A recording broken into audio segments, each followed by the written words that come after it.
ഇതിൻ്റെ മറിയൻ്റെ വെറും കള്ളക്കരിച്ചിൽ നിങ്ങൾ കേൾക്കണം. നമ്മളെ ബ്ലൂ ഡയമണ്ട് മോളിൽ ഡൂഡിൽസ് വന്നിക്കണം. നമ്മളൊന്ന് ചായ കുടിക്കാൻ ഇരുന്നപ്പോൾ അതാ ഇവളത് കണ്ടപ്പോൾ തുടങ്ങി മുതൽ കണ്ണീര്. എവിടെ നിന്നാണ് അത്ര കണ്ണീരുള്ളത്? അങ്ങനെ അവിടെ പോയി 300 rupees ഒരു മണിക്കൂറിലേക്ക് കിട്ടും. അപ്പോൾ ഒരു പെണ്ണ് ഇവിടെ കയറിയ സോക്സ് വേണം. അപ്പോൾ ഒരിടത്ത് അതുകൊണ്ട് ബിസിനസ് തന്നെ 50 rupees സോക്സിന് നമുക്ക് വീട്ടിലേക്ക് സ്വന്തമായിട്ട് എടുക്കട്ടോ. ഡൂഡിൽസിനെ പറ്റി പറയുകയാണെങ്കിൽ അടിപൊളിയാണ്, നല്ല വൃത്തിയുണ്ട്. പിന്നെ ഒരു കുറ്റം എനിക്ക് പറയാനുണ്ട്, നമ്മളെ പാരൻസിന് എനിക്ക് ഒരു കസാല സ്റ്റൂളൊന്നും ഒരു ഇട്ടിട്ടില്ല. വൈ അത് കഴിഞ്ഞിട്ട് നമ്മൾ നേരെ ഫുഡ് കഴിക്കാൻ പോയത് നമ്മൾ T&Tയിലേക്കാണ്. ഷവായൻ്റെ നിങ്ങൾക്കറിയോ, ഞാൻ കുറേ പ്രാവശ്യം പോയിട്ടുണ്ടെങ്കിലും ഇതുവരെ അവിടെ സീറ്റ് കിട്ടിയിട്ടില്ല. അങ്ങനെ പിണങ്ങി പോരലാണ്. ഇപ്രാവശ്യം എന്തോ ഭാഗ്യത്തിന് ഒരു ടേബിൾ ഒഴിവുണ്ട്.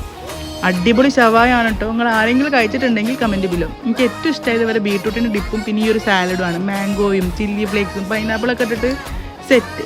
പിന്നെ ചായയും കുടിച്ച് അവിടെ നിന്ന് നേരെ മെമ്മറൈസ് പോയ ലോഡ് ഇത് തിന്നണ പണി തന്നെ. അപ്പോൾ ഓക്കെടാ.